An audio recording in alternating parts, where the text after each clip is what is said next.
ശ്രീമദ് ഭാഗവതം മൂന്നാമത്തെ ശ്ലോകം.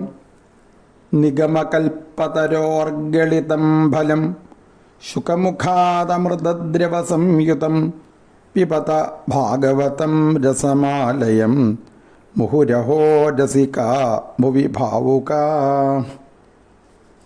ഈ ശ്ലോകത്തിൻ്റെ പദങ്ങൾ: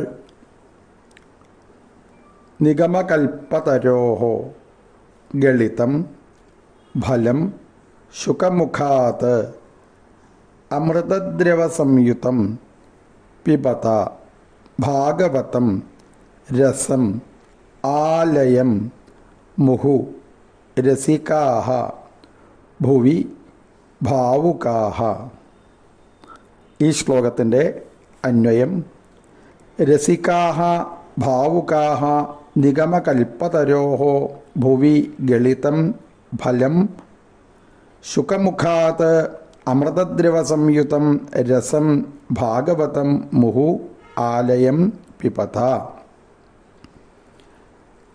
അല്ലയോ രസികന്മാരായ ഭാവുകന്മാരെ, നിഗമകൽപ്പതരുവിൻ്റെ ഭൂവിൽ ഗളിതമായ വീണതായ ഫലമായും ശുകമുഖത്തായും അമൃതദ്രവ സംയുതമായും രസമായും ഇരിക്കുന്ന ഈ ഭാഗവതത്തെ നിങ്ങൾ പിന്നെയും പിന്നെയും ലയം വരുന്നത് വരെ കുടിക്കുവിൻ.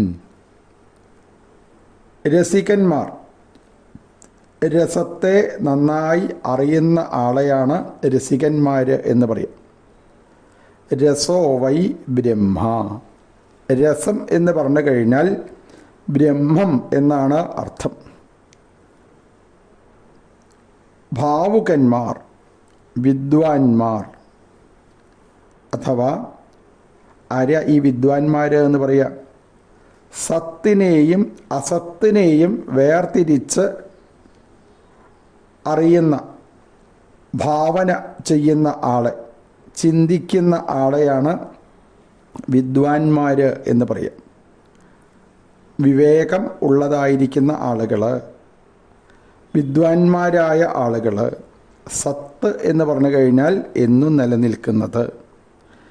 അസത്ത് എന്ന് പറഞ്ഞു കഴിഞ്ഞാൽ നാളത്തേക്ക് രൂപം മാറുന്നത്.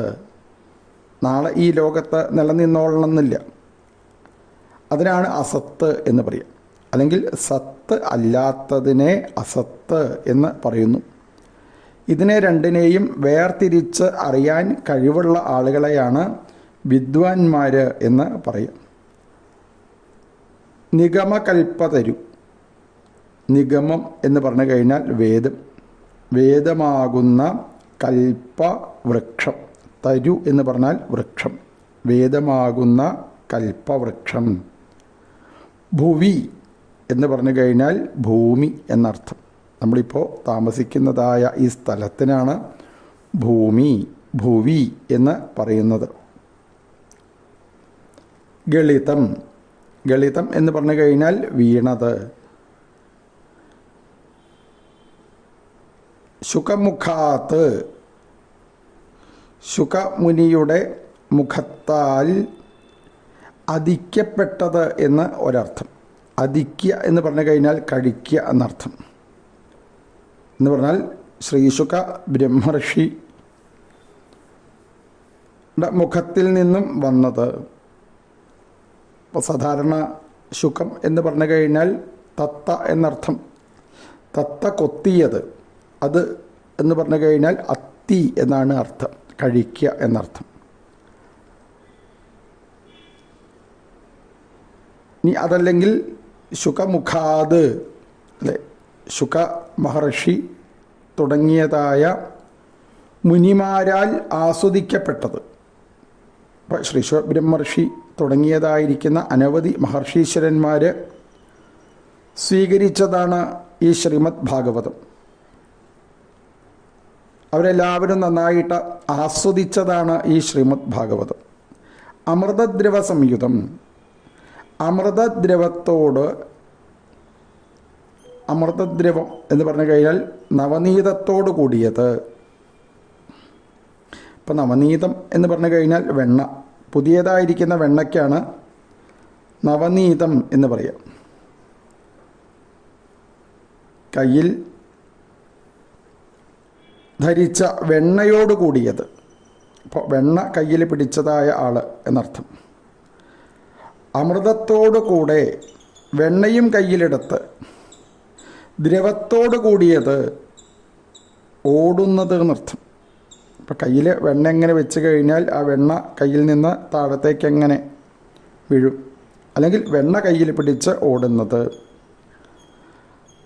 ഇനി അതും അല്ലെങ്കിലോ അമൃതന്മാരിൽ എന്ന് പറഞ്ഞാൽ, അമൃതന്മാർ എന്ന് പറഞ്ഞാൽ മരണമില്ലാത്തവർ. ആരെയാണ് അവിടെ ഉദ്ദേശിക്കുന്നത്? ഭക്തന്മാർ. ആ ഭക്തന്മാരിൽ ദ്രവത്തോട്, ആർദ്രതയോട് കൂടിയത്. ഇപ്പോൾ ഭക്തന്മാരെ കാണുന്ന സമയത്ത് ഭഗവാന് കാരുണ്യ ഭാവം, ഭക്തന്മാരിൽ കരുണയുള്ളത് എന്ന് സാരം. ഭക്തപ്രിയനെന്ന് അർത്ഥം. രസം, ആനന്ദം. നമ്മൾ നേരത്തെ പറഞ്ഞു രസം എന്നുള്ളതിന് ആനന്ദം, ബ്രഹ്മം എന്നൊക്കെ അർത്ഥം. അഥവാ രസമൂർത്തി, രസസ്വരൂപൻ. ഇപ്പോൾ നവരസങ്ങൾ അതൊക്കെ ഈ ഭഗവാനിലാണ് ഉള്ളത്. ആ രസത്തിൻ്റെയൊക്കെ രൂപം ഭാഗവതത്തിൽ തന്നെ നവരസഭാവത്തിൽ ഭഗവാൻ അങ്ങനെ കയറി വരുന്ന പല രംഗങ്ങളും. ഇപ്പോൾ കംസവധ സമയത്ത് ഭഗവാൻ നവരസഭാവത്തോടു കൂടിയിട്ടാണ് ആ ഭാഗത്തേക്ക് കയറി വരുന്നത്, രംഗത്തേക്ക്, മല്ലരംഗത്തേക്ക് കയറി വരുന്നത്. ഇപ്പോൾ 9 രസങ്ങൾ: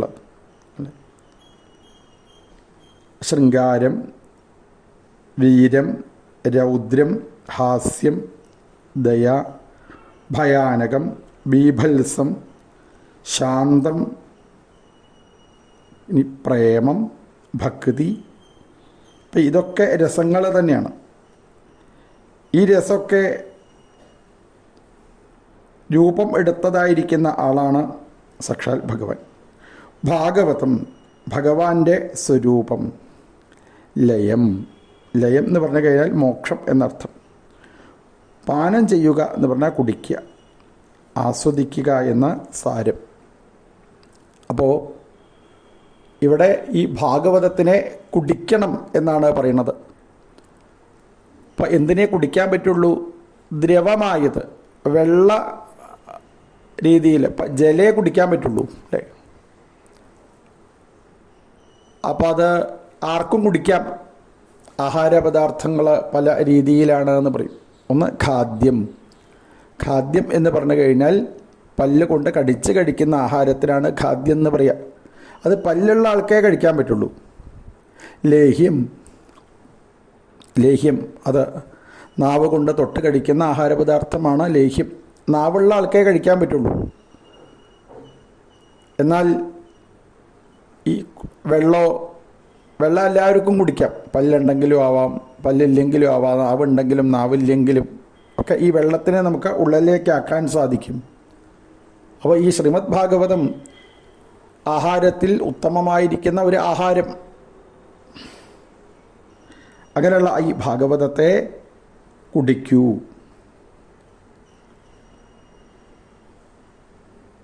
മുക്തി പര്യന്തം ശ്രീ ഭഗവാന്റെ, ശ്രീകൃഷ്ണ ഭഗവാന്റെ, നന്ദകുമാരൻ്റെ രമണീയ സ്വരൂപത്തെ ധ്യാന ദൃഷ്ടിയാൽ കണ്ടനുഭവിച്ച് ആനന്ദിക്കൂ. അനുഗ്രഹിപ്പാനായി സ്വേച്ഛയാ സ്വീകരിച്ച വേണുഗോപാല സ്വരൂപത്തെ നിരന്തരം ധ്യാനിച്ച് ഹൃദയത്തിൽ കാണുവിൻ.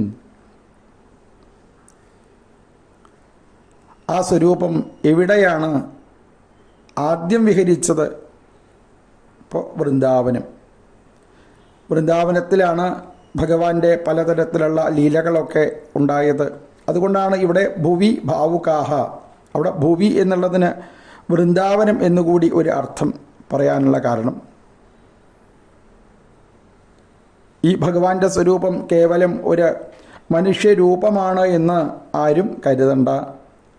വേദമാകുന്ന കൽപ്പവൃക്ഷത്തിൻ്റെ ഫലമാണ് ആസ്വദിക്കേണ്ടത്. അല്ലേ? ഒരു വൃക്ഷത്തിലെ ഫലത്തിനാണ് കൂടുതൽ പ്രാധാന്യം. ധർമ്മ, അർത്ഥ, കാമ, മോക്ഷങ്ങളാകുന്ന 4 വിധ പുരുഷാർത്ഥങ്ങളെ സാധിപ്പാനുള്ള ഉചിത മാർഗങ്ങളെ ഉപദേശിക്കുന്നത് കൊണ്ട് എന്താഗ്രഹിക്കുന്നുവോ അവർക്ക് അതിനെ നൽകും. ഈ ഭഗവാന്റെ പ്രത്യേകത അതാണ്. ആരെന്ത് വന്ന് ചോദിച്ചു കഴിഞ്ഞാലും അതിനെയൊക്കെ ഭഗവാൻ പ്രദാനം ചെയ്യും. അതാണ് കൽപ്പവൃക്ഷത്തിനോട് ഉപമിക്കാനുള്ള കാരണം.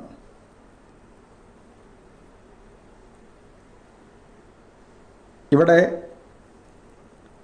നിഗമമാകുന്ന, നിഗമം എന്ന് പറഞ്ഞാൽ നിഗമയതി എന്നർത്ഥം. വേദം നിഗമയതി എന്ന് പറഞ്ഞു കഴിഞ്ഞാൽ നിതരാം പ്രാപയതി.